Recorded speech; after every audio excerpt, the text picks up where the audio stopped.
מיכל ותודה שחזרתם לעוד סרטון. אז כמו שאתם רואים, סימה שלה היא קצת משעממת, לא? אז במיוחד בשבילכם אני אראה לכם שתי לוקים איך לשדרג סימה שחורה פשוטה. מקווה שתהנו ובואו נתחיל.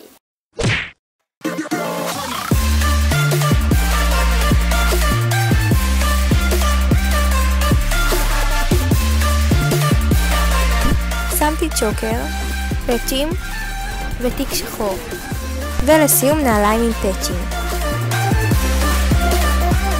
וזה מה שיצא.